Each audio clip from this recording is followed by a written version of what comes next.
keselamatan daripadaku. Amin. Mari kita satukan hati, kita berdoa.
Allah kita dahsyat. Mari kita berikan sekali lagi kata terima kasih buat semua petugas pada pagi hari ini, amin. Dan mari kita sambut dengan sangat hangat dong satu dengan yang lain ya. Berikan salam.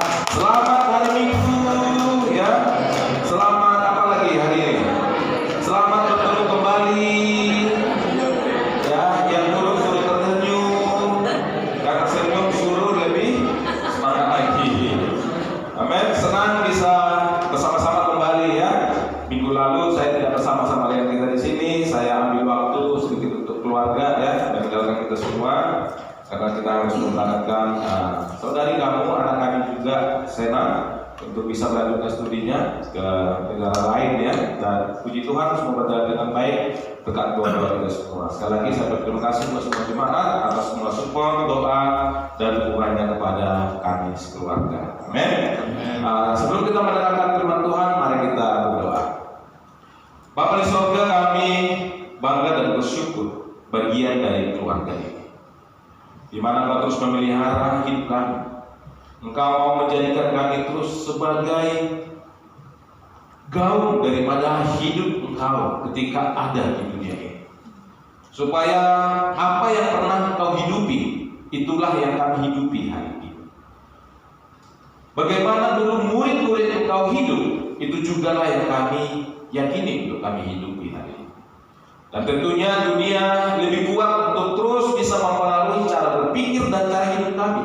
Tetapi oleh keluarga ini kami terus bisa saling mempengaruhi dan menguatkan, supaya hidup pemuridan kami tidak berhenti, tetapi terus berkelanjutan sampai kau datang menjemput kami. Dan saat ini kami kembali mau belajar, bantu supaya hamba-Mu mendapat tuntunan kuasa Roh Kudus menyampaikan kebenaran-Mu, dan hati kami semua yang terbuka untuk menerima setiap pelajaran hari ini boleh kami ambil dengan serius, dan kami boleh lagi melihat pada hati kami bagaimana kami harusnya hidup sebagai orang yang percaya kepada Engkau ketika kami masih ada di tengah-tengah dunia ini. Besertalah dengan kami semua, biarlah semua menjadi kemuliaan bagi nama-Mu. Dalam nama Yesus kami berdoa mengucap syukur kepada-Mu. Amin. Ya, kita akan mengakhiri tema ini di bulan ini, tetapi kita tidak mau lewatkan ini menjadi hanya sebuah tema yang mungkin seperti tema-tema sebelumnya, tapi berharap setiap topik yang kita bicarakan, setiap khotbah yang kita pelajari, ini memberikan pengertian yang lebih dalam, menambahkan keyakinan, dan terus ini bisa menggerakkan hidup kita sebagai seorang Kristen, sebagai seorang murid Yesus yang berfungsi, ya, yang dewasa. Yang pada akhirnya seperti yang kita tahu bahwa hari ini sebenarnya kita mau menggambarkan hidup Kristus itu ada di dalam diri kita. Itulah sebenarnya yang Tuhan mau, di mana kita semua adalah Injil yang hidup itu, ya. Nah, hari ini saya akan lanjutkan dari apa yang sudah saya khotbahkan di khotbah saya sebelumnya. Minggu lalu saudara kita Guntur sudah berkhotbah bagaimana dia menyampaikan kepada kita, ya, pengalaman hidupnya, bagaimana ini diaplikasikan di dalam kehidupan kita. Dan tentunya itu mulai juga menambahkan satu semangat baru buat kita bahwa semua kita di sini sama. Kita semua bisa dipakai oleh Tuhan untuk pekerjaan besar yang Dia wariskan kepada kita semua. Ya. Dan dua tema ini, dua topik, dua sub tema ini ya, sudah kita pelajari, dua poin utama ini tentang bagaimana kita melihat bahwa amanat agung dari Yesus yang mengatakan, pergi jadikan semua bangsa muridku, ya, kamu akan menjadi saksiku, mulai dari Yerusalem, ya, Samaria sampai Judea.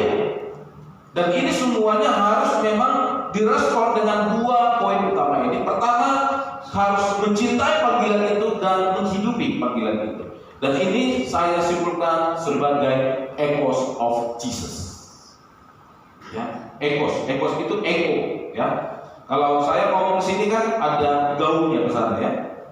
Kalau kita ada di sebuah perbukitan, kita memanggil orang, suara itu bisa seperti suara menggaung dan dia bisa sampai ke ujung sana. Nah, itu adalah gaung, itu adalah eko. Jadi suara saya ini menggaung. Nah, kehidupan Yesus harusnya itu menggaung sampai saat ini, di mana apa yang pernah Dia hidupi itu harusnya terus terlihat di dalam kehidupan orang-orang yang percaya sampai hari ini. Itulah gaung. Jadi sangat disayangkan kalau kita mengatakan kita hidup di dalam Kristus dan kita percaya kepada Kristus, tetapi kehidupan Kristus tidak menggaung di dalam kehidupan kita. Dan inilah yang mau kita pelajari sama-sama. Supaya apa?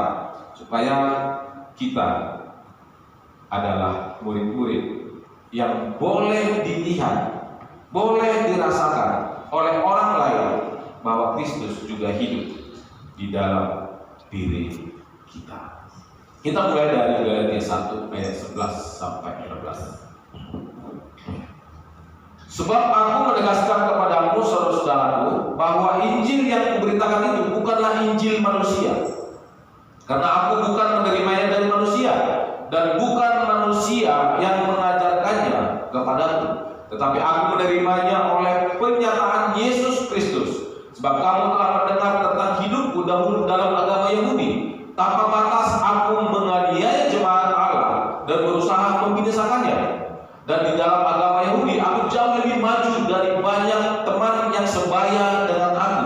di antara bangsaku, sebagai orang yang sangat rajin memelihara adat istiadat nenek moyangku. Ini adalah surat pertama Paulus kepada jemaat Galatia untuk bersaksi tentang siapa dirinya. Dia sedang memperkenalkan dirinya dari sisi seperti ini, dari keyahudiannya, dari ketaatannya, keradikalannya, komitmennya, bukan main-main. Di ayat yang ke-15, tetapi waktu ia yang telah memilih aku sejak kandungan ibuku dan memanggil aku oleh kasih karunia-Nya, berkenan menyatakan anaknya di dalam aku supaya aku memberitakan dia di antara bangsa-bangsa bukan Yahudi, maka sesat pun aku tidak minta pertimbangan kepada manusia. Gila nih Paulus. Dia sendiri meyakini bahwa sejak dalam kandungan pun dia itu sudah dipanggil. Bisa nggak kita di sini memiliki satu keyakinan bahwa kita ini dari kandungan pun sudah dipilih? Untuk apa? Untuk menjadi alat Tuhan untuk menggaungkan Injil itu.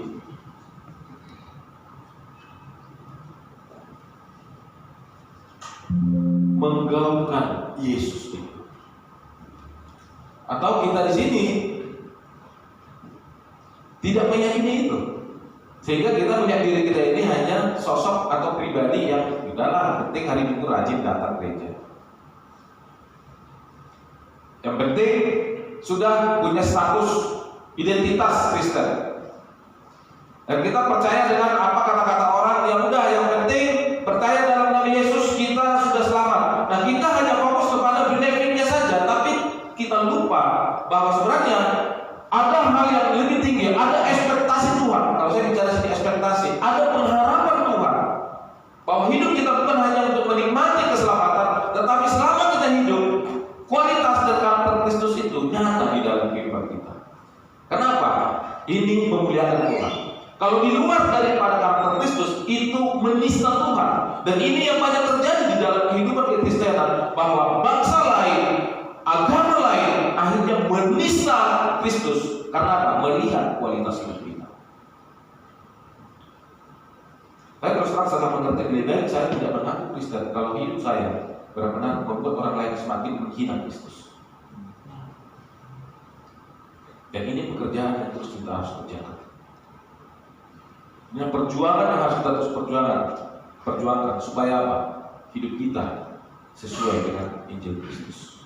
Ini bukan tentang gereja apa, ini bukan tentang agama apa, tapi ini tentang kita percaya dan pengikut Kristus. Makanya kita lebih yakin hari ini bukan tentang nama organisasinya yang kita mau tekankan, tetapi apakah kita sedang follow Jesus.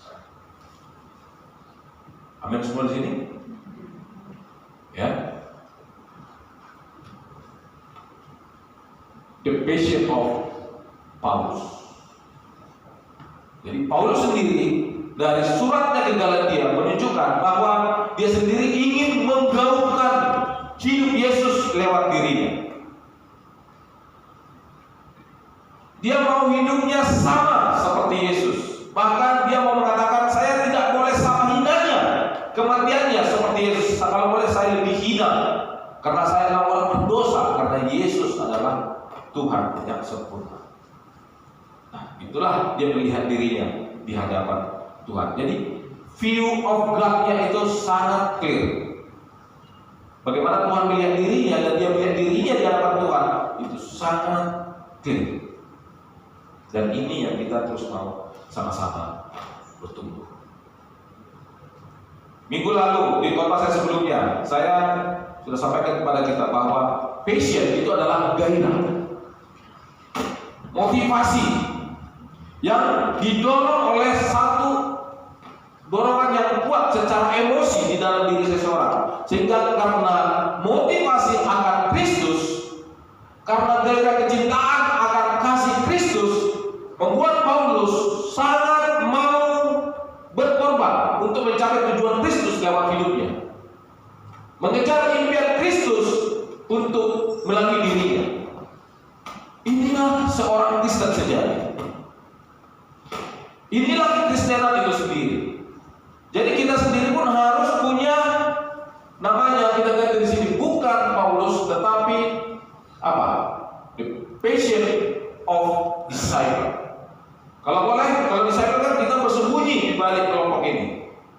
Sebut nama kita di sana. The Passion of apa namanya? Siapa nama kamu? Taruh di situ. Ya. The Passion of Maiden. Ya. The Passion of siapa lagi? Siapa disebut namanya? The Passion of Lesto. The Passion of Rudolf. Ini yang harus kita bangun di dalam hidup kita. Amin semua. Semangat dengan bicara passion hari ini. Tapi kita masih ada sebenarnya, kita punya passion, tapi kadang arahnya tidak tepat. Kita punya gairah, kita punya motivasi, kita punya emosi yang menggelora, tapi tidak kepada tujuan yang sudah ditetapkan oleh Tuhan. Di Midway saya sudah mengajak jemaat, apapun passion, apapun yang mendorong, apapun motivasi kamu hari ini, semua dimulai karena kita mengerti tentang passion dari Tuhan. Kemudian passion yang lain itu semua dipergunakan untuk mengarah kepada tujuan Tuhan. Tetapi kita dapat benefit, kita bertumbuh dan kita terus mencapai hal-hal yang kita ingin capai, tapi semua dipergunakan untuk Tuhan. Itulah yang kita mau yakini hari ini. Saya jelaskan sedikit tentang Paulus, karena kalau saya baca lagi dari pasal dari pasal 5, 6, 7, 8, 9, 10, 11, 12, 13 sampai pasal 18 atau 19 terlalu panjang karena kita semua sudah satu dulu dari sana. Kita sudah membaca itu semua. Tapi secara singkat saya mau kasih summary-nya kepada kita supaya kita bisa lihat kembali apa sih passion-nya daripada Paulus ini. Ya, kalau dikatakan di sini dia seorang Yahudi, lahir di Tarsus. Itu kita baca juga di Kisah Para Rasul. Di awal-awal kita bisa baca itu. Dia lahir diyakini sekitar tahun 5 sampai tahun 10 sesudah Yesus lahir. Berarti beda berapa tahun umurnya dengan Yesus? Antara 5 sampai 10 tahun. Berarti Yesus itu lebih tua secara usia. Nah, sejak lahir dia diberi 2 nama. Dari bahasa Ibrani Saul, tapi di dalam bahasa Romawi dia diberi nama Paulus. Dan dia memiliki 2 keluarga negaraan. Makanya ketika dia ditangkap, akan dia diadili, dia bilang satu kata, provoko. Provoko itu artinya apa? Naik banding. Tidak boleh seorang Romawi langsung dihakimi, langsung dipenjarakan tanpa diperiksa kesalahannya apa. Sehingga itu menjadi kesempatan buat dia untuk bisa pergi ke Roma, bukan untuk membela dirinya, tetapi dengan satu misi supaya dia bisa memberitakan Injil ke Kaisar. Lihat itu, gila, luar biasa.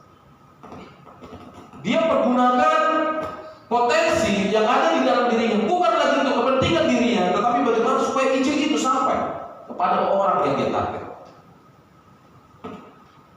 Amin semua ini. Seperti minggu kemarin saya bilang, kamu bekerja di satu instansi, ada nggak visinya di sana? Kalau saya bekerja di sini, ada maksud Tuhan saya di sini, supaya saya bisa menggaungkan Kristus di sini. Ada suara alasannya kenapa kita berada di satu tempat hari ini. Jangan lihat itu hanya sebuah pencapaian pribadi. Kenapa itu ya? Yang kedua, yang selanjutnya, penggunaan nama sebagai pembeda antara Saul dan Romawi itu juga membedakan antara bagaimana seorang Saul yang hanya hidup digerakkan oleh keyakinan sebagai orang Yahudi dan bagaimana Paulus digerakkan sebuah keyakinan setelah mengenal Kristus. Ya, makanya kita semua di sini punya nama, tapi kemudian kita semua dipanggil murid Yesus ya, bukan hanya bro and sis. Halo bro, nanti dia murid. Baik di luar pun orang panggil bro. Jadi temuin dia ya. Nah itu bahasa Inggris ya. Bro itu saudara ya. Sis itu siska, sister ya, saudari. Jadi saudara dan saudari. Nah karena kita adalah keluarga, tentunya kita memanggil saudaranya dengan hai bro and sis. Tetapi bukan itu identitas kamu sebagai murid. Jangan salah. Identitas kita sebagai murid juga bukan hanya ketika kamu sebagai anggota GKDI. Itu adalah pencapaian pertama. Tapi selanjutnya kamu harus terus ditumbuhkan benar-benar memiliki karakter murid Yesus, di mana hidup Yesus menggaung di dalam diri. Semangat jadi alat Tuhan untuk menggaungkan Kristus. Amin. Amin. Luar biasa. Oke, selanjutnya dia juga tumbuh besar dalam lingkungan Helenis, ya, di dalam lingkungan kaum Yahudi yang sangat kental dan kuat di dalam ajaran hukum Taurat. Dan dipercaya menurut sejarah, Paulus ini sedang dipersiapkan untuk menjadi pemimpin daripada pengajar-pengajar Yahudi, yaitu waktu itu menggantikan Gamaliel. Ya, bayangkan itu berarti ini menunjukkan bahwa Paulus merupakan seorang yang terpelajar dan pintar dalam retorika. Ya, di dalam apa? Retorika. Kalau saya minta awareness saja kalau ini tulis.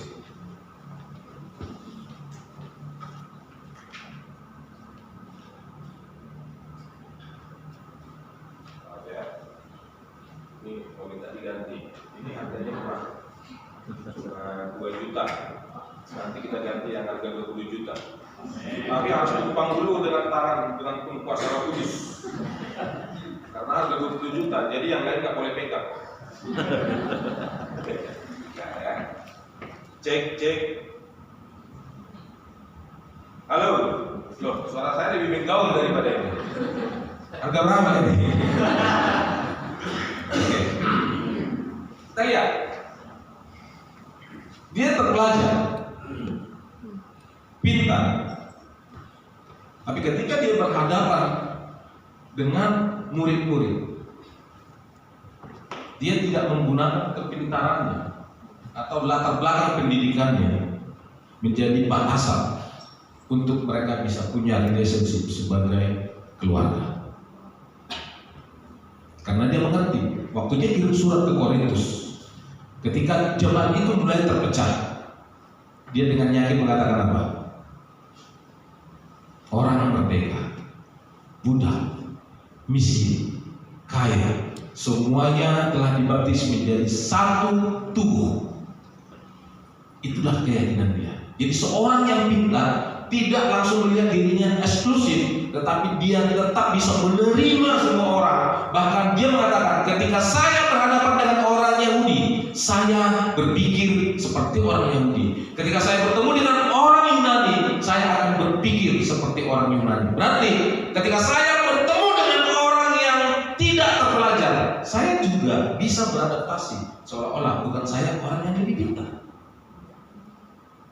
Sangat bisa menyesuaikan diri. Dan ini yang kita mau punya di dalam kehidupan murid-murid di sini. Amin semua. Jadi jangan bilang gak pintar kalau Robin itu. Ya nggak apa-apa, kamu lebih pintar. Amin, bagus. Ya, makanya pakailah kepintaranmu itu dan terpelajarmu itu untuk apa? Memberitakan, untuk punya retorika, punya strategi. Untuk apa? Injil Kristus boleh sampai kepada setiap orang. Terus apa lagi? Titik balik yang mengubah seluruh hidupnya adalah pengalaman akan Kristus. Amin semua. Jadi sebenarnya kita di sini ini adalah sebuah perjalanan supaya kita punya pengalaman bersama Kristus. Tidak otomatis seseorang di sini langsung benar-benar jago secara kekristenan kalau dia tidak mau punya hidup bersama dengan Kristus, mengalami Kristus dan Kristus mengalami kita. Itu adalah sebuah hubungan. Itu adalah relationship. Jadi kekristenan itu sendiri sebenarnya apa? Relationship dengan Tuhan. Hasil dari relationship itu apa? Passion. Itu yang disebut dengan perjumpaannya dengan Tuhan. Kairos. Itu yang menjadi motivasi dasar dan panggilan hidupnya. Itu yang menjadi passionnya dia sebagai seorang rasul, karena dia sendiri tidak dipilih dari kalangan rasul. Karena dia dipanggil bukan oleh Yesus sendiri ketika Yesus ada di dunia. Tapi Yesus naik ke sorga di dalam sebuah perjalanan untuk menganiaya jemaat, seperti yang kita baca di Galatia tadi. Di sana matanya dibutakan, Yesus bicara langsung kepada dia, Saulus, Saulus, kenapa engkau menganiaya? Ananias datang, akhirnya mengajari dia, mengerti tentang apa itu kehidupan di dalam Yesus. Akhirnya dia dibaptis dan akhirnya dia menjadi alat Tuhan. Dan itu yang akan kita lihat hari ini. Jadi passion dia bahkan sampai berkualitas lebih tinggi dari kualitas para rasul. Ada sebuah proses yang luar biasa. Petrus dan teman-teman yang lainnya yang langsung melihat, mendengar dan merasakan hidup bersama Yesus. Paulus dan hanya bertemu sekali, dia yang lebih berapi-api memberitakan Injil Yesus dibandingkan dengan Petrus dan 10 rasul yang lain. Hari ini menunjukkan kepada kita bahwa kita semua di sini, kalau kita memiliki motivasi yang benar, dorongan yang jelas, karena atas dasar pengertian Kristus, kita bisa punya hidup seperti Paulus. Amin. Maka hari ini kita akan bicara the passion of disciple, bukan lagi Paulus. Ini adalah gairah seorang Kristen, gairah seorang murid Yesus, gairah seorang murid yang ada di Siatar. Amin semua. Itu enggak passion itu. Amin. Amin. Harus begituin bukan?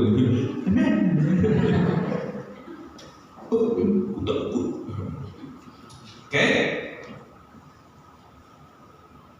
Matius 16 ayat 24 sampai 25. Lalu Yesus berkata kepada murid-muridnya, setiap orang yang mau mengikut aku, ya harus menyangkal dirinya, memikul salibnya dan mengikut aku. Karena barang siapa mau menyelamatkan nyawanya, ia akan kehilangan nyawanya. Tapi barang siapa kehilangan nyawanya karena aku, ia akan memperolehnya. Di sini nyawa bukan lagi tentang hanya fisik. Kalau di saat itu mereka ketakutannya bagaimana nyawa mereka terancam secara jasmani, mereka akan ditangkap dan dibunuh. Kalau di sini nyawa itu adalah nafas. Nafas itu apa? Hidup. Hidup kita hari ini apa?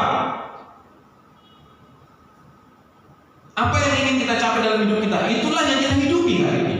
Apa yang kita inginkan dan kita ingin dapatkan di dalam hidup kita, itulah hidup kita hari ini. Dan pertanyaannya, kenapa kita masih hidup hari ini? Untuk apa?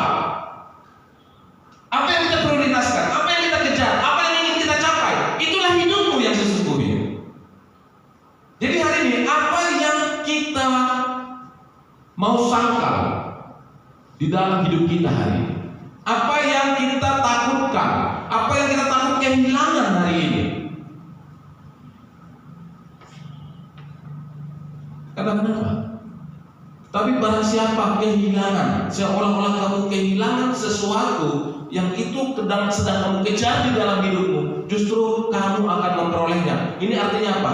Prioritasnya terlebih dahulu adalah Kristus, visi Kristus, misi Kristus, dan akhirnya menaruhkan semua apa yang ingin kamu capai dalam hidupmu, dan disitulah kamu akan memperoleh. Tapi balik-balik lagi, jangan dibalik ya, jangan otak kita ini langsung teologi kemakmuran terus. Bukan, itu nomor sekian. Amin.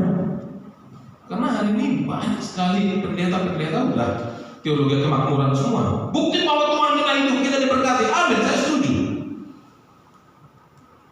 Tapi itukah alasannya kamu datang ke gereja dan datang kepada Yesus?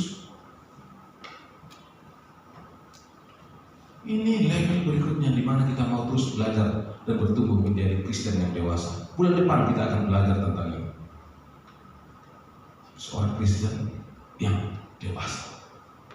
Datang mengikut Yesus bukan karena keinginan daging, tapi datang kepada Yesus karena kita tahu Yesus adalah satu-satunya sumber kehidupan kita.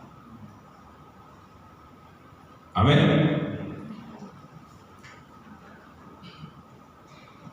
Saya akan mulai dari sini. 3 periode perjalanan Paulus.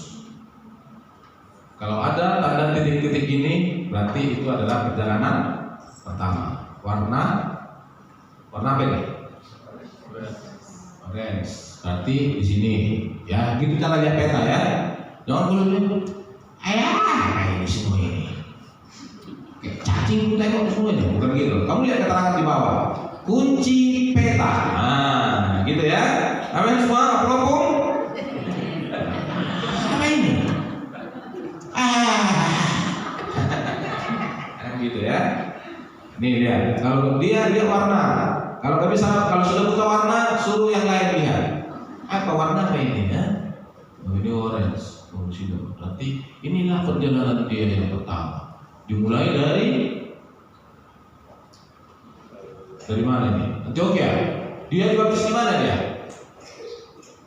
Ya sekitar sini kan dia dibaptis. Akhirnya dia dibawa Barnabas ke Antioquia, dan di Antioquia lah pertama sekali murid-murid itu dipanggil Kristen. Oh, di sini tuh, wah, itu aku udah baca kitab, oh, jadi tahu aku. Nah, gitu dia kan, makanya suruh baca. Nah, dari sini dia menuju ke mana ini? Ada lagi kota Antioquia di sini ternyata ya. Ada 2 kota Antioquia. Ya. Yerusalem di mana? Ini Korintus. Filipi. Capek juga ya, betul juga ya. Oke. Itu, ya kan? Ternyata sama dengan apapun juga ternyata. Perjalanan kedua, lihat warna ungu. Lihat mulai dari Yerusalem. Perjalanan ketiga, lihat yang warna hijau. Nanti di rumah gini buat. Baru terakhir perjalanan ke Roma, ya. Sini. Terus dia nggak lewatin lagi, dia hanya melewati beberapa kota. Yaitu waktu itu dia sampai di Mira, sampai di Kreta, terus sampai di Malta. Di Malta inilah dia yang digigit ular. Ada pulau kecil. Rupanya ada murid di sini. Pulau kecil, dia ketemu murid. Dan waktu itu dia menguatkan murid-murid di sini, padahal dia lagi ditangkap dan mau dibunuh. Tapi dia berdoa dan menguatkan murid-murid di sinilah kapal dia pecah. Ya, kena badai. Ya, terus karam, terus dia berenang sampai di Malta. Terus sampai singgah juga di Sirakusa. Apa ini? Di bahasa Alkitab. Terus sampai di Regium, terus akhirnya sampai ke Roma. Di sinilah dia menjadi tahanan rumah. Dan di sinilah dia mengirimkan beberapa surat ke jemaat-jemaat yang ada di Asia. Amin semua. Nah, ini perjalanan dia. Hidup dia habis di perjalanan, medua di dalam. Nah, ini maksudnya. Tua di jalan, ya. Tapi ini bukan jalan-jalan. Ini tua di dalam perjalanan misionaris. Kita tua karena apa? Nah, siapa yang udah merasa tua? Sibuk-sibuk leksto terus dari tadi. Leksto. Kalau ada yang beres kan? Kenapa kita berpikir merasa tua hari ini? Karena lain visi, lain yang sedang kamu kejar, lain yang sedang mau kamu hidup. Enggak, kamu merasa tua, tapi udah tua. Nggak ada di dalam Kristus, nggak ada istilah tua. Amin semua. Jadi opung-opung di sini bisa nginjil nggak? Bisa. Apa yang kami ngomongkan? Nggak ngerti kami kayak ngomong gitu. Bilang aja. Bilang dulu. Ya, kita bisa bilang tentang apa yang kita semakin berubah cara pandangnya, melihat kehidupan hari ini seperti apa. Gitu aja. Gak usah nanti ngomongin. Gak usah bilang, kamu tahu yang tertulis di Wahyu. Gak usah. Hidup yang diubahkan Injil itu aja kita sampaikan ke orang. Kemarin saya ketemu dengan Antoniuri, merayakan anniversary mereka yang ke-10. Nanti ucapkan ya anniversary buat mereka. Mereka siap. Pak Robin, thank you. Banyak sekali dibantu dari sisi pernikahan. Injil akhirnya mengubah cara pandang kami tentang kehidupan. Antum bilang dulu saya maunya mengejar bagaimana supaya menjadi bukan hanya milioner, tapi juga menjadi seorang muda yang masih kaya raya. Tapi hari ini, kalau saya kejar itu, saya ngerti ke arah mana saya harus bawa itu. Dia bilang, wah, ini harusnya kita punya semua.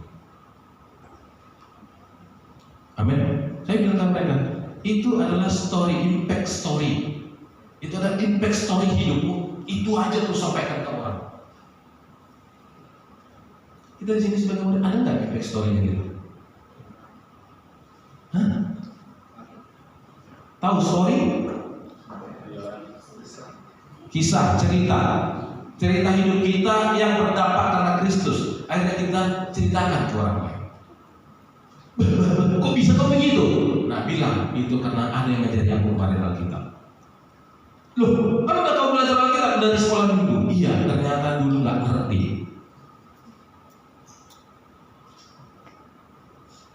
Ambil semua, kita semua punya impact story. Nggak mungkin nggak punya semua ini.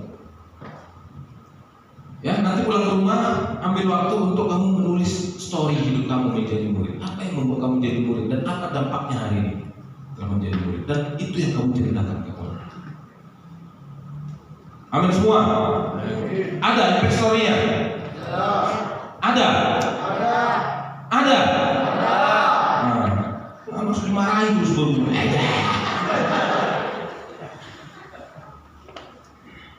Ini 3 periode perjalanan dia. Ya, ini gak usah lah saya tunjukkan lagi ya.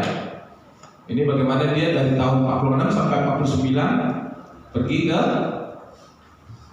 Siprus, Patmos. Ini pertama. Nanti ini untuk menjelaskan ini. Oh, ada rupanya. Ini yang kedua. Ya, dia. Nah, ini lihat polanya. Ini juga bagus. Waktu kita baca Alkitab, lihat satu pola, kemudian lihat prinsipnya. Pola yang pertama, Paulus ditemani oleh siapa? Silas. Berapa orang? 2. Makanya kalau pergi Injil berdua-dua. Amin. Karena kalau sendiri, kamu yang diinjili. Berdua, supaya ada kuat ya. Oke. Terus mereka bermisi kemana? Ke Filipi. Ya. Tempat jemaat pertamanya di Eropa, Tesalonika, Athena, Korintus. Di Athena inilah dia menegur bahwa ada Allah lain yang tidak kamu kenal. Itu adalah Yesus. Ya. Nah, jadi kalau kita baca kita jadi ngerti. Di sini banyak pembuat patung-patung di Athena, ya. Hanya dia ke Korintus, Efesus dan Kaisarea. Jadi waktu kamu baca Korintus, oh ini perjalanannya Paulus yang kedua ini. Waktu itu dia ditemani Silas ini. Nah, jadi ngerti ya. Jadi kebayang semuanya. Nanti kalau ada uang, ya ambil waktu untuk pergi dalam melihat semua perjalanan Paulus, perjalanan Yesus atau perjalanan Paulus, kita pilih. Ya, sekitar 35 sampai 40 juta. Ya, kumpulin, kasih ke saya uangnya.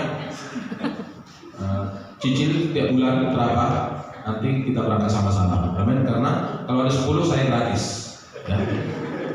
Loh, iya dong. Kan itu real kan, daripada saya kumpulin semua, saya ambil komisi 10%. Lebih bagus 10 dari sini saya gratis 1. Oke? Yang udah pasti udah berapa tadi? Oh belum ya. Kita kok jadi jualan tiket di sini. Oke. Tapi doakan saya punya misi suatu hari pergi melihat perjalanan Yesus dan perjalanan Paulus. Ya, karena masih banyak biaya untuk anak-anak, ya mereka dulu lah ya. Nanti kita.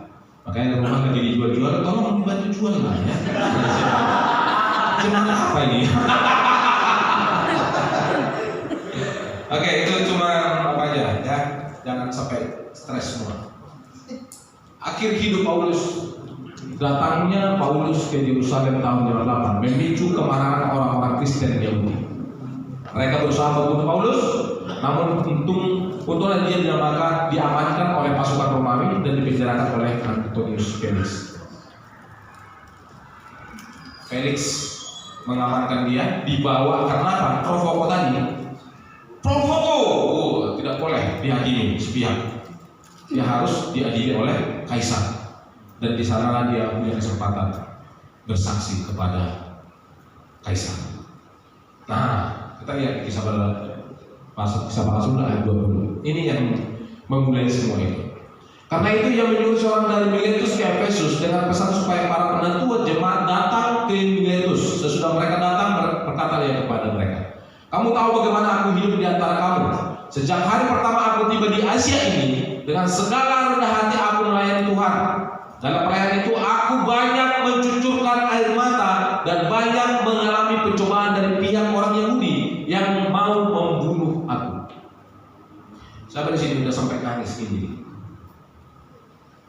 Ada? Ada? Hah? Belum. Tapi lihat kata-kata kuncinya. Dengan segala rendah hati aku melayani Tuhan. Cucurkan air mata, banyak mengalami percobaan, bahkan sampai terancam untuk dibunuh. Siapa di sini kemarin diancam mau dibunuh kalau masih nginjil? Dexter lagi.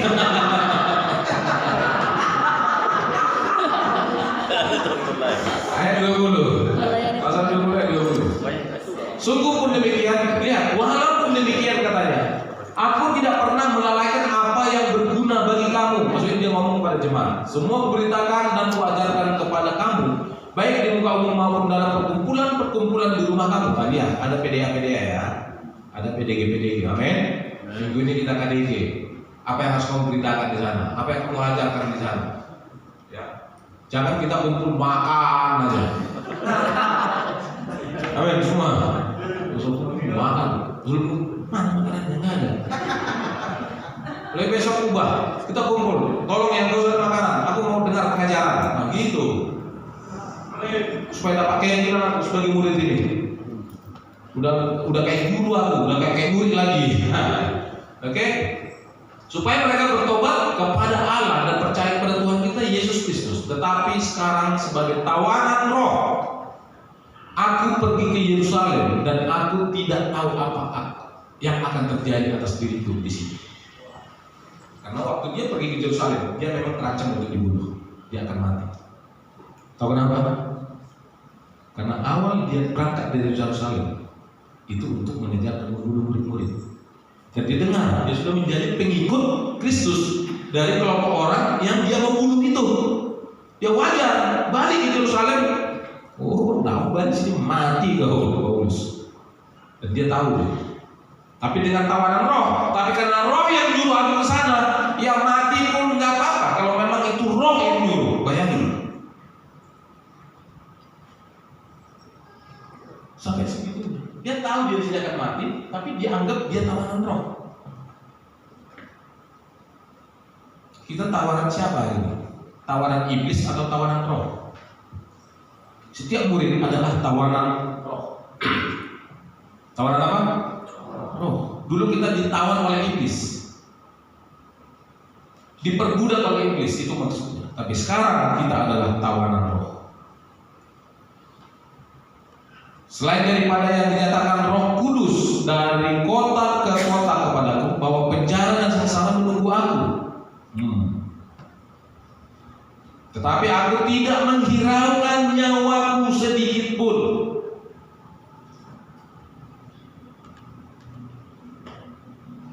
Dia nggak ada menghiraukan nyawa sedikit pun. Padahal dia tahu dari kota ke kota penjara sengsara menunggu dia. Ini buronan ini. Kita dari ke kota, apa yang menunggu? Kalau kita sampai di Parapat, apa yang enak jalannya? Di Porsean apa yang enak ya? Di Balige, wah ada bakso babi. Wah. Jadi yang menunggu kamu dari kota ke kota hanya babi. Bakso babi. Dia enggak makan pun enggak dipikirnya lagi. Demi apa? Bisa terus mengabarkan tentang Yesus. Asal saja aku dapat mencapai garis akhir dan menyelesaikan pelayanan yang ditugaskan oleh Tuhan Yesus kepadaku untuk memberi kesaksian tentang Injil kasih karunia Allah. Dia melihat ini sebagai tugas yang wajib, bukan pilihan. Inilah basic. Inilah gairah sebagai seorang pengikut Yesus. Apa yang paling menakutkan kita hari ini? Sehingga kita tidak melakukan yang harusnya kita lakukan sebagai murid Yesus. Apa?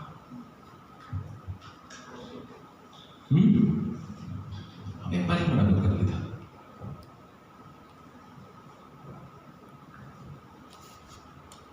Kita mau semua hidup kita sebagai orang Kristen benar-benar berpusat kepada Kristus. Amin.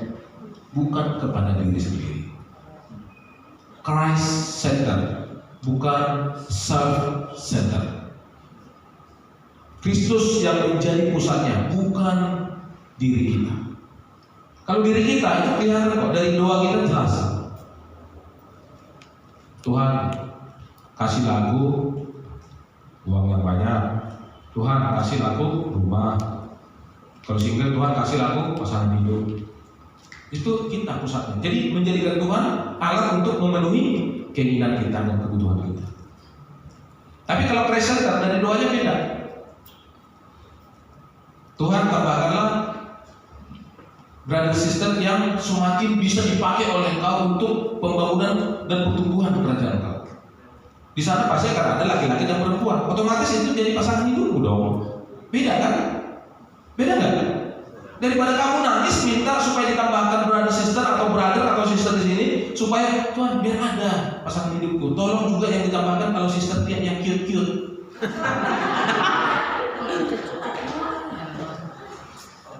Kalau itu yang kamu minta, Tuhan bilang, capek kali aku ngurusin itu.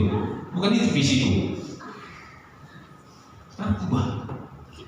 Tuhan tambahkan pekerjaan di dalam kerjaan kami. Kami punya 7 kota yang kami ingin injili. Kami ingin banyak bekerja di sana. Pelayan-pelayan muda yang bersemangat, Paulus muda. Ya otomatis mereka bertumbuh. Pasti mereka melihat sister secara rohani. Bukan lagi lihat yang cute-cute, tapi dia lihat yang dewasa, yang matang, yang bertumbuh, yang juga punya visi, bermisi. Itu dong. Betul nggak? Ya saya ngalamin itu. Mungkin saya adalah jawaban doa jemaat. Waktu itu Eli udah berumur 33 tahun, masih muda sebenarnya, tapi udah khawatir kali tanpa pasangan hidup. Waktu saya dibaptis, entah kenapa Eli langsung duduk di samping saya. Sejak itu saya tidak dikasih lagi duduk di samping siapapun.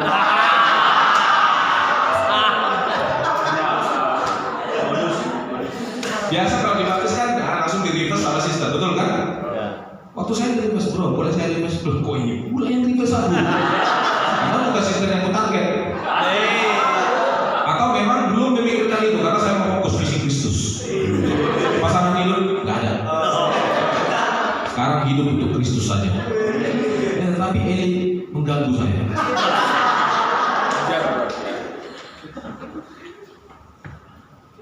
Tapi waktu saya ditanya siapa favoritmu, saya sebut beberapa nama yang mereka itu dewasa secara usia. Udah 30-an kan, salah 35, ada yang 30 berapa itu. Pokoknya 30-an lah. Dan salah satu Eli yang saya sebut, ditanya kenapa? Saya lihat dia cukup dewasa, berkomitmen, punya keyakinan yang dalam akan kerajaan Tuhan dan berimpian banyak dalam kerajaan Tuhan. Waktu pemimpin saya dengar itu, dia bilang bagus. Yang lain gak usah favorit lagi, dia aja lah. Kamu lihat ya. Ketika saya juga ditanya apa impianmu, apa visimu setelah menjadi murid, saya juga kasih tahu beberapa yang berhubungan dengan bagaimana hidup murid dipakai yang luar biasa. Dan saya rasa ini jodoh dari Tuhan. Amin single.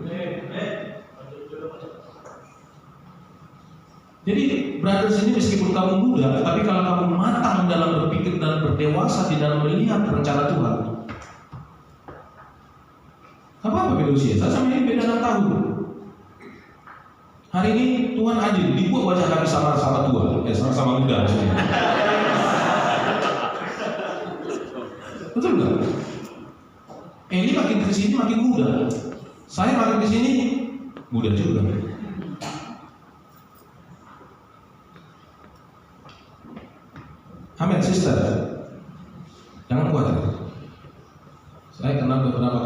kamu khawatir dan takut. Tapi kamu harus percaya dalam waktu singkat semua bisa Tuhan ubah. Ganti cara kamu berdoa. Ubah cara pandang berdoa. Ya tapi brothers izin lah, gimana sih ini brothers ini? Amin brothers. Tapi jangan doakan supaya ada pasangan hidup setan, bukan itu pula. Tuhan tambahkan laki dan laki sejati di dalam kerajaan Tuhan. Supaya apa? Mereka dipakai di dalam kerajaan Tuhan. Jangan di situ dibatas orang lebih dewasa dikit dia berfungsi, saingan juga ini. Kamu lo kayak gitu. Botak kepala. Gak sama kita. Semangat brothers. Jangan ide kita supaya kita jadi favorit di sini. Supaya kita jadi pilihan yang terbaik di sini. Kusuruh juga orang yang mencari di luar nanti. Cari di luar kita stadiin, jadikan murid. Perjuangan kita di sini hanya untuk pasang hidup jadinya, bukan tentang visi dan misi Kristus. Amin semua. Saya mau menggaris untuk sister-sister yang kamu sudah mulai dewasa pada usia. Jangan khawatir. Saya sampai di 3 bulan tuh perkenalan, langsung steady. 4 bulan kemudian kita langsung tunangan. 4 bulan kemudian kita langsung menikah. Ada uang nggak ada? Sinabok 2 juta aja, beres semua. 2 juta. Sekarang minimal berapa? Yang baru-baru menikah? 20, 30.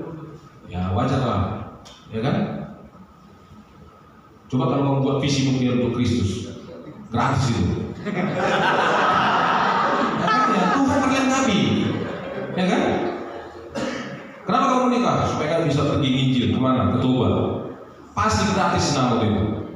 Orang tua pun semua semangat. Udahlah menikah aja kalian. Yang penting untuk Kristus katanya kan? Gak beriman kamu? Enggak, kalau enggak jadi sesuai dengan imanmu. Diminta kasih nama calon istri nanti 50 juta. Setelah kamu menikah, sibuk kamu membayar utang yang 50 juta itu. Itu aja kerjaanmu. Aku mana ada 2 juta selesai. Opung saya kalau pesta jangan utang, kalau utang nggak mau menikah. Udah nggak usah urus itu, nggak mau aku. Kalau berutang, jadi gimana? 2 kau katanya. Tiba-tiba doa ada hasil panennya pas untuk pesta. Kita pesta dengan semangat karena tidak berutang. Setelah dihitung malamnya, masih ada utang. Habis pesta kira-kira suka cita pun saya dah, sampai makin stres. Mau gue. Ini yang menjadi trauma saya sampai hari ini. Kalau kamu menikah, saya khawatir orang tuamu stres setelah kamu menikah. Ya kan, setiap ketemu wajah kamu. Biaya pernikahan kemarin belum selesai. Disuruh kamu transfer. Kenapa? Udah jatuh tempo kemarin. Udah datang pak operasi. Hukum tabur tua ini mah aku operasi ya. Oke lah ya. Jadi saya mau ajak kita semua di sini berhati misi. Karena kita punya passion, dorongan gairah. Karena kita sudah diselamatkan dan hidup di dalam Kristus. Dan kita semua harus menjadi gaul daripada Kristus itu. Tahun depan kita akan mengirim misi ke Samosir. Mungkin bulan April 2024. Kalaupun tidak April, ya tetap pokoknya 2024. Bulannya ya terserah Kristus lah, Yesus ya. Mau dibuat bulan berapa? Jelas 2024 kita akan berangkat ke Samosir. Siapa yang mau pergi? Siapa yang mau pergi?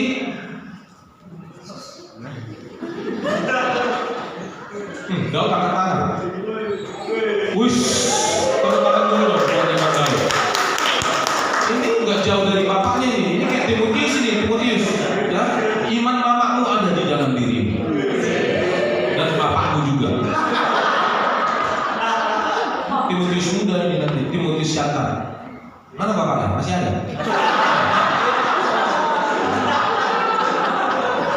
Mana mau bilang sih ya? Kamu semakin kecil, anakmu semakin besar. Kamu semakin tidak terkenal, tapi anakmu semakin dikenal. Itu benar. Ya, kita paksa-paksain aja lah ayat itu. Jadi yang namanya menginjil sampai ujung bumi kita ya kita buat lebih mikro lah ya. Masa kamu pikir kemana ujung bumi ini ya? Terus kamu stres, overthinking. Gak perlu.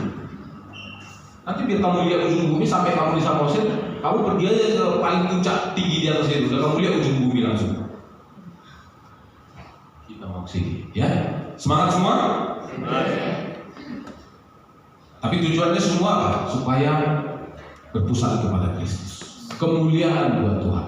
Bukan hanya memperbesar jumlah secara manusianya, tetapi bagaimana seperti yang dikatakan sampai ke ujung bumi, dari Yerusalem, Samaria, Judea sampai ke ujung bumi, itu maksudnya memperluas area. Kalau kita di sini hanya jumlah besar, tapi nggak kemana-mana, itu kerumunan. Tahu kerumunan?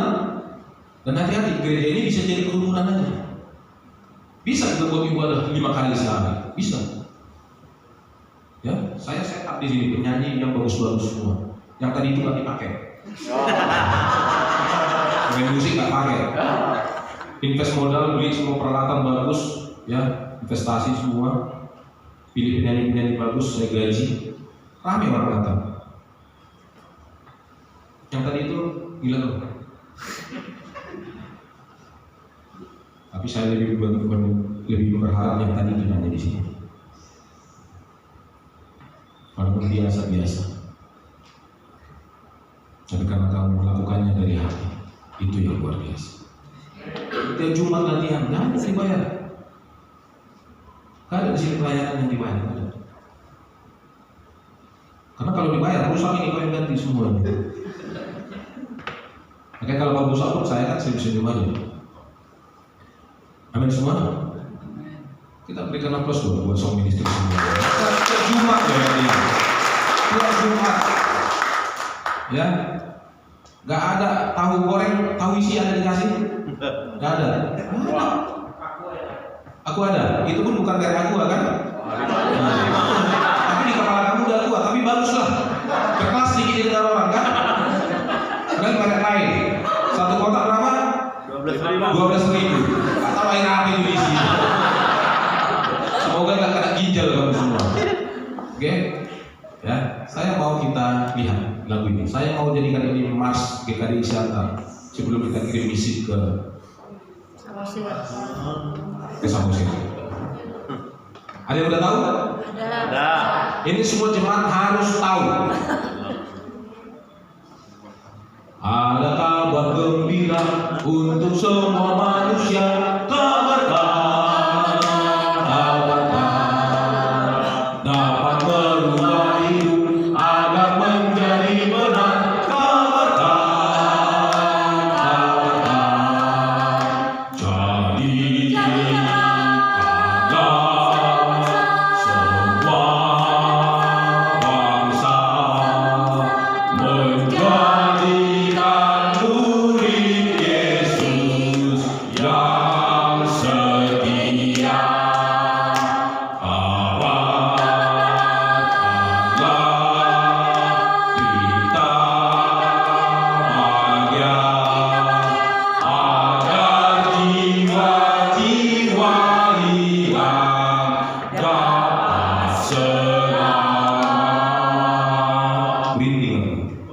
Kau merinding nggak?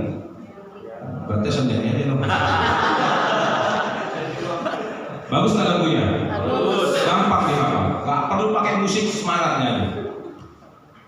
Bisa lebih cepat. Ada kabar gembira untuk semua manusia. Kabarkan, kabarkan, dapat merubah hidup agar menjadi benar. Kabarkan, kabarkan. Enak kan? Terbakar nggak semangat? Kabarkan. Ini harus menjadi lagu Mars kita di Permata Siapa. Lagi waktu dengerin. Katakan pada dunia, Yesus cinta padamu. Kabarkan, kabarkan, Yesus sudah korbankan untuk dosa-dosamu. Kabarkan.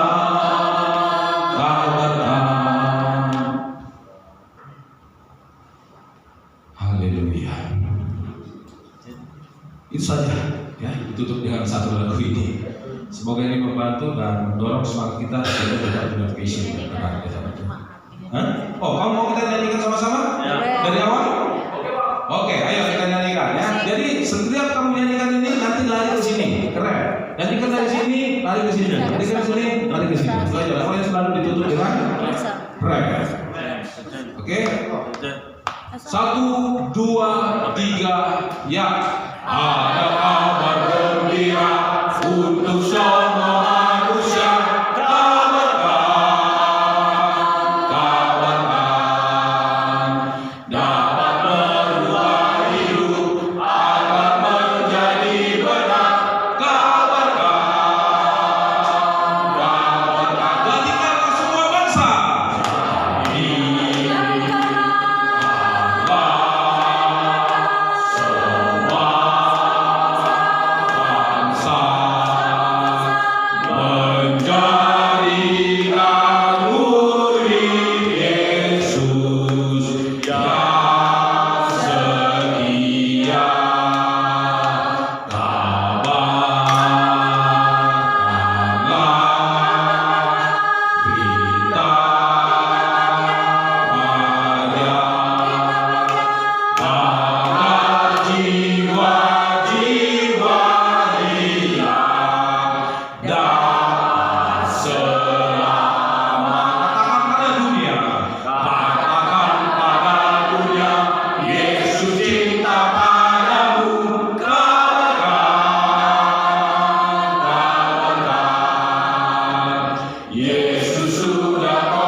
Luar biasa ya. Ternyata saya bisa jadi pimpin lagu juga di sini. Bisa jadi song leader ya. Tapi ada lagi yang pakai musik. Karena udah pakai musik kacau. Ini tidak. Oke. Ya, itu saja. Semoga membantu. Tuhan muliakan. Mari kita berdoa. Tuhan, terima kasih. Hari ini kami dapat dorongan semangat lagi Bapak.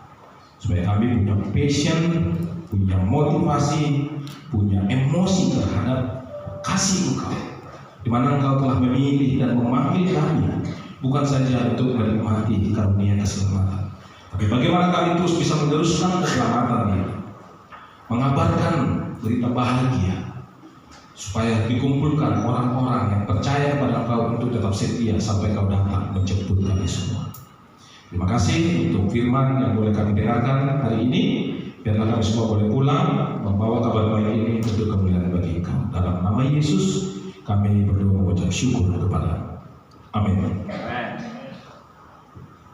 Sungguh sangat luar biasa hari ini kembali oleh firman Tuhan, di mana kita bisa disikarkan kembali, bisa dikuatkan kembali, sangat luar biasa. Dan mari kita berikan aplaus. Sangat luar biasa. Kita sangat terima kasih semua pada pendeta kita yang telah membawa firman pada pagi hari ini. Sangat luar biasa. Kenapa saya katakan luar biasa? Karena pada pagi hari ini kita diingatkan kembali tentang passion itu sendiri. Di mana sebagai seorang Kristen, firman Tuhan mengajarkan bahwa kita harus punya passion, yaitu gairah hidup, semangat hidup akan firman Tuhan. Saya dulu di sana tadi, saya sangat terbantu. Apa yang saya belajar di sana adalah sebagai orang Kristen, saya harus memiliki dua hal, yaitu bahwa saya harus mencintai firman Tuhan itu sendiri dan juga harus menghidupinya juga.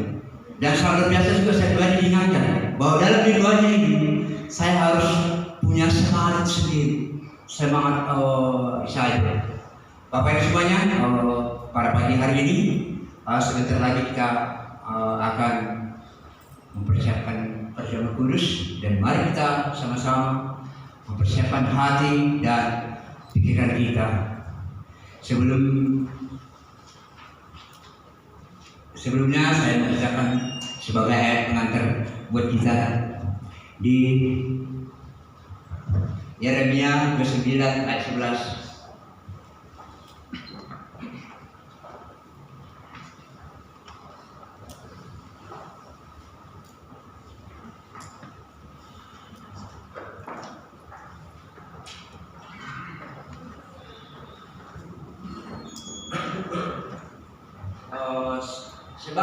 Sebab aku ini mengetahui rancangan apa yang ada padamu mengenai kamu. Demikianlah firman Tuhan, yaitu rancangan damai sejahtera dan bukan rancangan kecelakaan, untuk memberikan kepadamu hari depan yang penuh harapan. Bapak Ibu semuanya, dengan ayat ini saya sangat bersyukur. Saya bisa belajar bahwasanya bahwa Tuhan sudah merancang hidupku punya hidup yang sejati, yaitu rancangan hidup damai sejahtera itu sendiri.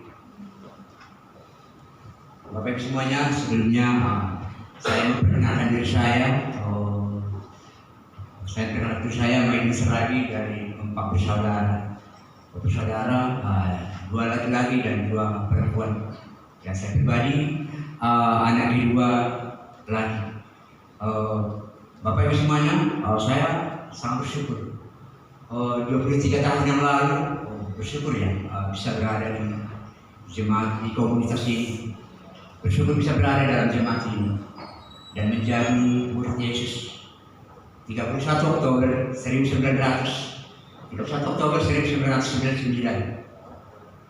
Bapak Ibu di sini saya sangat semangat. Karena pola pikir saya benar-benar bisa diubahkan. Dari pembelajaran Alkitab dan pendidikan dan prinsipnya yang dalam. Bapak Ibu semuanya, bicara tentang ministry dalam kingdom, saya sangat semangat untuk melakukannya. Semangat menginjil, semangat berdoa, semangat baca Alkitab, banyak hal yang saya semangat. Semangat semuanya, saya sangat semangat. Padahal kalau dilihat dari kalau dia sepintas sepertinya tidak ada masalah, padahal sebenarnya ada masalah. Kenapa itu bisa terjadi? Saya percaya Tuhan benar-benar menyertai aku. Kalau bukan karena Tuhan, tidak mungkin itu terjadi. Bapak Ibu semuanya, namun seiring berjalannya waktu, saya menyadari ternyata hidup sebagai orang Kristen itu tidaklah mudah seperti yang saya pikirkan. Banyak hal yang membuat saya mau menyerah. Yang pertama secara fisik, yang kedua secara keuangan. Maksudnya apa? Secara fisik, secara keuangan maksudnya apa? Saya terkadang bisa muncul pikiran saya untuk membanding-bandingkan satu dengan yang lain, bahwa orang lain selalu lebih baik dari saya. Dan setiap ada muncul pikiran ini, saya selalu menghindar. Bapak Ibu semuanya, saya juga bisa juga ada perasaan menyerah pada saat aku jatuh dosa dengan pelanggaran jatuh dosa saya, dan saya merasa bersalah. Tapi terkadang setiap aku ada dosa dan merasa bersalah, karena saya dalam hati suka berteriak di dalam hati dengan berkata tidak.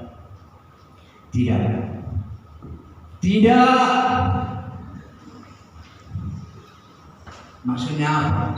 Aku nggak mau tertipu dengan dosa saya. Aku harus menyimani bahwa Tuhan tetap Allah yang baik, karena Dia sudah menjanjikan itu. Bapak Ibu, saya tetap bersyukur. Pada akhirnya saya tetap bersyukur bisa berada di dalam ini, dibimbing, diarahkan, dibantu, dan pada akhirnya saya bisa mendapatkan semangat itu kembali buat aku tetap bertobat dan setia. Bapak Ibu, mana saya buat saya pribadi adalah lebih masalah bagi saya adalah Tuhan pasti tetap memberikan aku kekuatan apabila aku terus benar bersyukur tentang kehidupanku yang sudah dirancang begitu indah oleh Tuhan, yaitu punya hidup rancangan damai sejahtera. Sehingga itulah yang membuat aku untuk tetap setia atau keselamatan tetap terjaga. Amin. Bapak Ibu, mari kita mengangkat hati kita.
Sebab apa yang telah kuteruskan kepadamu telah aku terima dari Tuhan, yaitu bahwa Tuhan Yesus pada malam waktu Dia diserahkan mengambil roti, dan sesudah itu Dia mengucap syukur atasnya. Dia memecah-mecahkannya dan berkata, inilah tubuhku yang diserahkan bagi kamu, perbuatlah ini menjadi peringatan akan aku.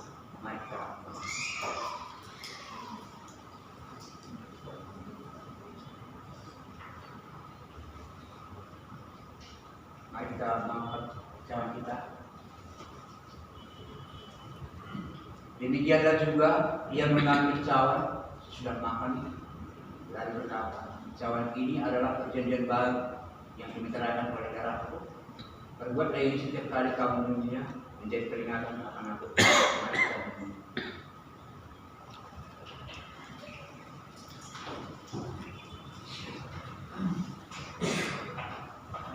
Sebab setiap kali kamu makan roti ini dan minum cawan ini, kamu memberitakan kematian Tuhan sampai Dia datang.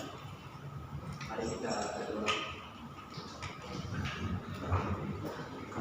Satu hal, pada pagi hari ini sangat luar biasa kembali di mana oleh Engkau kami bisa disegarkan kembali. Kami semangat dengan Tuhan dan berlaya terus menjadi kekuatan bagi kami. Terima kasih Tuhan pada pagi hari ini dengan kerjaan khusus ya Tuhan, mana kami diingatkan juga Tuhan. Bersyukur Tuhan di perjamuan khusus hari ini diingatkan bahwa Engkau tetap Allah yang baik bagi kami, Allah yang setia ya Tuhan. Biarlah ya Tuhan firman Kau, biarlah Tuhan kami tak percaya pada Engkau, bahwa Engkau pada kami terus juga ya Tuhan mau mengampuni kami ya Tuhan. Jadi setiap kami berjuang untuk bertobat Tuhan, biarlah kami tetap percaya Tuhan bahwa kata Allah yang baik, Engkau tetap mengampuni kami Tuhan. Engkau tidak memperhitungkan jatuhnya kami ya Tuhan.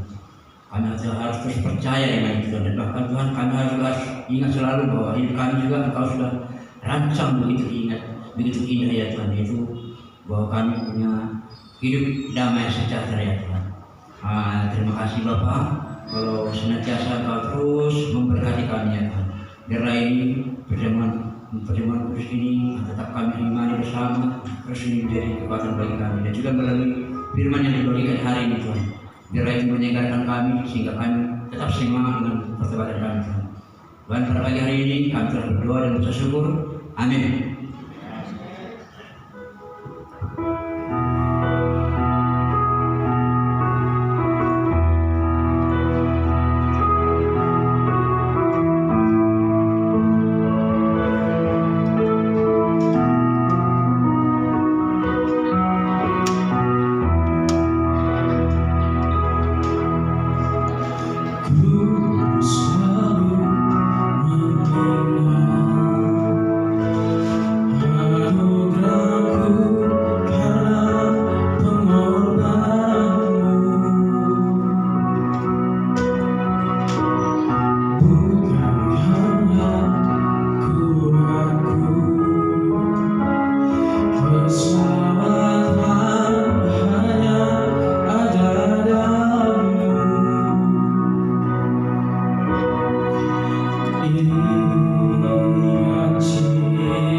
Hidup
terus berlanjut.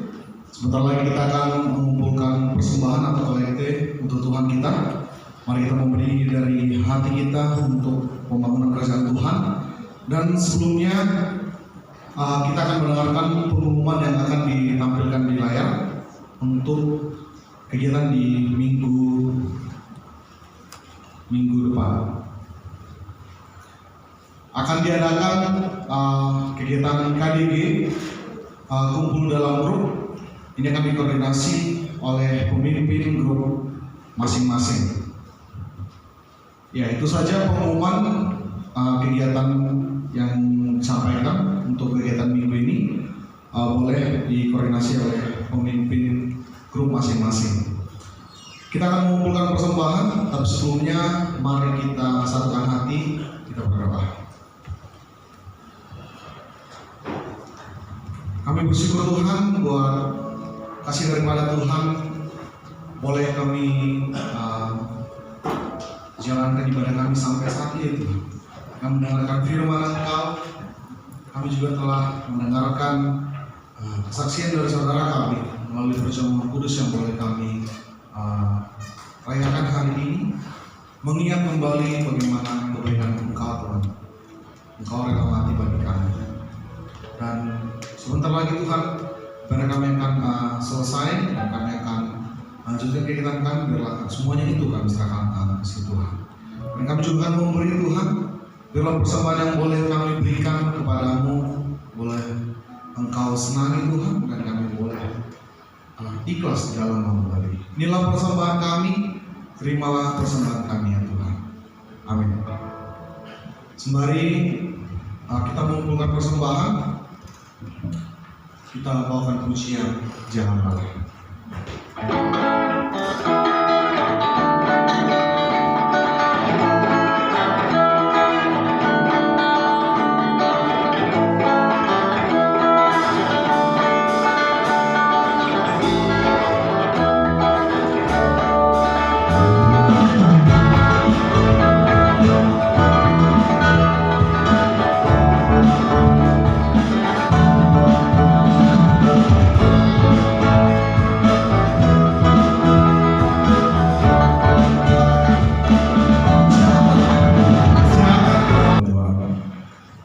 Tuhan adalah Bapa kami yang sangat baik. Kami bersyukur Tuhan pada pagi hari ini Engkau masih memberikan nafas kehidupan. Engkau masih memberikan kesempatan kepada kami bisa beribadah bersama, bersyukur dan memuji Engkau. Bapa kami di surga, bersyukur juga hari ini begitu banyak hati yang sudah melayani, mulai dari mentor KKK, Songmin, Aser, Monyet, dan semua juga yang sudah terlibat dan memberikan terbaik untuk Engkau. Terima kasih Tuhan, firman yang telah disampaikan hari ini melalui Bapak Pendeta kami, Pak Robin, sangat menguatkan kami ingatkan kembali bahwa kami bukan sekedar pengikut Engkau Tuhan, tapi Injil yang hidup. Kami punya motivasi dan passion sebagai seorang Kristen yang menyampaikan firman di kota Siantar ini, bahkan menyebar Injil sampai ke ujung bumi, seperti tema yang kita pelajari 1 bulan ini. Bimbinglah kami Tuhan menghadapi minggu terakhir di bulan September ini. Kuatkanlah kami yang masih sering jatuh, kami bukan manusia yang hebat. Jalanlah bersama kami agar kami bisa menghadapi setiap kesusahan ataupun pergumulan yang ada. Berikanlah kami hikmat dan perlengkapi kami dengan kebenaran firman-Mu Tuhan, sehingga kami bisa menghadapi bulan yang baru nantinya, sehingga apa yang kami lakukan semuanya bisa lebih berkenan di hadapan Engkau. Biarlah kami juga bisa membangun apa yang menjadi berkat, kami mau hidup di dalam Engkau, sehingga kami bisa menjadi alat-Mu untuk memperluas kerajaan surga. Karena kami tahu bahwa menurut Engkau bukan untuk kedagingan saja, tapi karena Engkau adalah sumber kehidupan bagi kita. Bapa di surga, di kesempatan ini juga kami berdoa khususnya untuk orang tua kami di Piwa.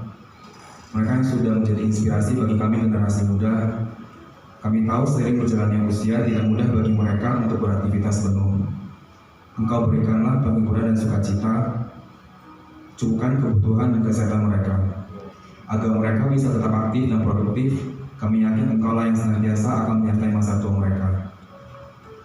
Berdoa juga untuk kami yang di ministry merit, supaya kami bisa terus bertumbuh. Engkau berkatilah kami yang senantiasa berjuang untuk menjalankan peran kami masing-masing. Biarlah pernikahan yang kami jalani ini menjadi inspirasi, wadah dan berkat bagi kemuliaan-Mu Tuhan. Berdoa juga untuk anak-anak kami yang di KKK, sehingga para orang tua bisa lebih melembutkan hati mereka untuk mendidik menjadi teladan bagi mereka. Biarlah Engkau juga terus berkati tumbuh kembang mereka yang masih tak belajar mengenal Engkau. Berdoa untuk mereka bisa menikmati bermain mereka. Berdoa juga Engkau memberikan kesehatan kepada mereka, sehingga nantinya menjadi generasi penerus untuk memperluas kerajaan Tuhan. Berdoa juga secara khusus buat sebagian dari kami pasangan merit yang belum atau sedang menantikan kehadiran anak. Engkau bukakanlah jalan, berikanlah hikmat juga persiapan untuk segala kebutuhannya. Hari ini kami juga mau berdoa untuk adik-adik kami di ministry teens dan kampus. Berkatilah mereka sehingga mereka bisa melanjutkan pendidikan dengan baik, menjadi orang yang berpotensi, juga menjadi contoh dan teladan menjauhi dosa. Berdoa juga Tuhan, terkhususnya untuk sebagian kami yang masih single, kami doakan suatu saat akan mendapat pasangan yang sesuai dengan kehendak-Mu. Tidak lupa juga kami doakan untuk kami yang sudah steady, Engkau berkati kami sehingga mereka bisa terus berjuang menjaga kemurnian. Kami juga mendoakan untuk sebagian dari kami yang tidak bisa hadir hari ini, mungkin sedang berhalangan ataupun apapun. Kami mohon Engkau senantiasa lindungi dimanapun mereka berada. Berkati iman mereka untuk tetap setia kepada Engkau. Terkhususnya kami mau mendoakan sebagian dari kami yang tidak bisa hadir karena sakit. Kami mendoakan salah satunya saudari kami, ibu dari saudari kami Dewi yang sedang opname, juga Rejeli yang sedang dirawat di rumah sakit. Kiranya Engkau memberikan pertolongan. Engkau bekerja baik dalam pengobatan ataupun medis. Kami juga memohon pernyataan-Mu untuk brother sister kami, Shirley, Louis, Andre, Luther dan Endang yang akan berangkat ke Bali hari Selasa. Kiranya Engkau melindungi setiap perjalanan yang mereka tempuh selama retreat single, pergi dan pulang dengan sehat jasmani dan rohani, sehingga nantinya akan membagikan pelajaran baru bagi jemaat kami di Siantar. Berdoa juga secara khusus untuk orang yang sedang belajar firman-Mu. Kiranya Engkau lembutkan hati mereka. Kami yakin oleh karena firman-Mu akan lebih banyak umat terus ditambahkan untuk memuliakan Engkau. Bapa di surga, tidak lupa juga kami bersyukur Engkau telah menjawab doa kami untuk pindah ke gedung yang baru. Kami berdoa kiranya Engkau juga boleh membantu semua proses perencanaan dan persiapan agar semua dapat berjalan dengan lancar. Engkau sertai kami juga supaya kami bisa terus bertumbuh, mengasihi, karena masih banyak orang di luar sana yang membutuhkan Engkau Tuhan. Kami juga mendoakan untuk bangsa kami, pemerintahan kami. Engkau berkatilah mereka supaya mereka bisa memimpin bangsa dengan rasa takut akan Engkau. Kedepannya bisa semakin mempermudah kami sebagai anak Engkau untuk memperluas kerajaan Engkau di tempat ini Tuhan. Sebentar lagi kami akan berpisah dari tempat ini. Kami akan berpulang ke rumah masing-masing ataupun kemanapun tujuan kami selanjutnya. Biarkanlah kami satu hari ini mendapat penyertaan dan pertolongan dari Engkau. Kami mohon berkat dari Engkau sehingga kami bisa sampai ke tujuan kami dengan selamat. Kami berdoa dalam nama Tuhan Yesus, Sang Juru Selamat yang hidup. Amin. Amin.